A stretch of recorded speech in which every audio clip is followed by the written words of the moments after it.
हाय, मी निकिता कोरे, राही beauty सलूनमध्ये आपलं स्वागत आहे। आज आपण बघणार आहोत की वॅक्स कन्सल्टिंग।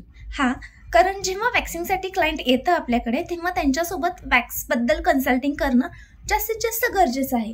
मोस्टली हे कोणी करतं किंवा करत नाही, पण केलं तर जास्त चांगलं असं मला वाटतं। कधीही आपल्याकडे वॅक्सचे ऑप्शन असले पाहिजे, वॅक्सच्या व्हरायटी असल्या पाहिजे, त्याबद्दलचं नॉलेज आपल्याला असलं पाहिजे। कुठलं वॅक्सचा कसा इफेक्ट येतो, कुठला वॅक्स नक्की त्याचा रिझल्ट किती पर्सेंटेज आहे याचीही आपल्याला माहिती असणं गरजेचं आहे। आणि हे नॉलेज तुम्ही जेव्हा क्लायंटला शेअर करता तेव्हाच ते क्लायंट तुमचं बेसिकचं ॲडव्हान्सला कन्वर्ट होणार आहे, हे आपल्या लक्षात आलं पाहिजे। तर आता सध्या आपण दोनच वॅक्सचे प्रकार बघणार आहोत। जेव्हा क्लायंट तुमच्याकडे येतं आणि त्यांची रिक्वायरमेंट असते की आम्हाला वॅक्स करायचं आहे, त्यावेळी आपला पहिला प्रश्न की लास्ट टाइम तुम्ही वॅक्स कधी केलं होतं। कारण बऱ्याचदा असं होतं की 15 दिवसापूर्वी वॅक्स केलेलं असतं आणि जेव्हा तुम्ही त्यांना वॅक्सिंगला घेता तेव्हा ग्रोथ पूर्ण झालेली नसते आणि वॅक्सिंग व्यवस्थित होत नाही। त्यात तुमचाही टाइम वेस्ट आणि क्लायंटचाही टाइम वेस्ट। त्यामुळं ह्या गोष्टी विचारणं जास्तीत जास्त गरजेच्या आहेत।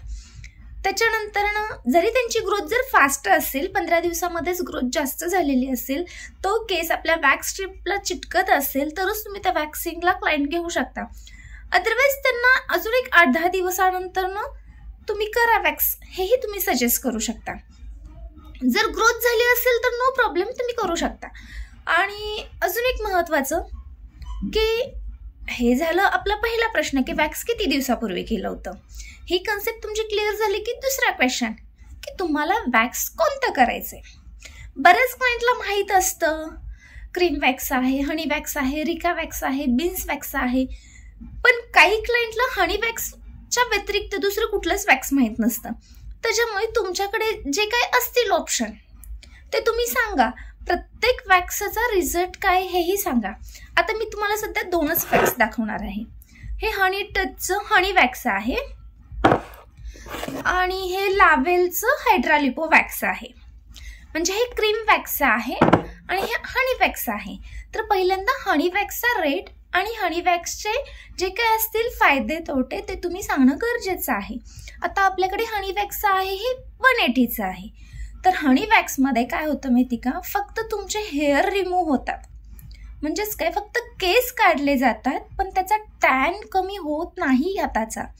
हे कन्सेप्ट तुम्ही क्लिअरली क्लायंटसोबत डिस्कस केली पाहिजे की हनी वॅक्समध्ये फक्त केस निघाले जातात, त्याचा हाताचा पूर्ण टॅन निघत नाही आणि ह्याचा रेट आहे 180। तुमचा जो कोणताही रेट असेल ते तुम्ही म्हणजे सांगू शकता क्लायंटला। आता हे लावेलचं हायड्रालिपो वॅक्स आहे। ह्याच्यामध्ये क्रीम येतं जे की हनी पोळतं, पण हे क्रीम वॅक्स अजिबात क्लायंटला पोळत नाही।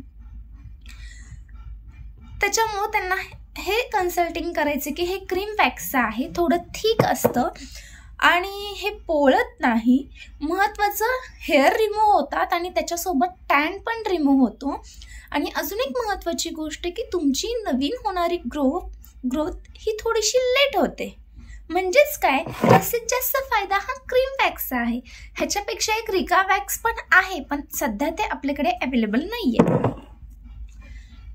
तर काय, तुम्हाला दोन्ही वॅक्सचा फरक समजला। आणि क्रीम वॅक्सचा रेट आपल्याकडे तर 230 आहे। तुमचा जो कुठला रेट असेल तो तुम्ही त्यांना कन्सल्ट करू शकता।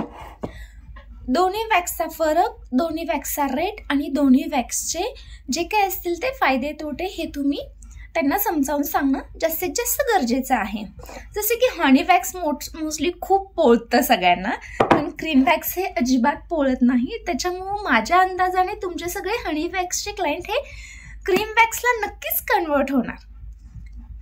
हे झालं आपलं वॅक्स कन्सल्टिंग। ओके।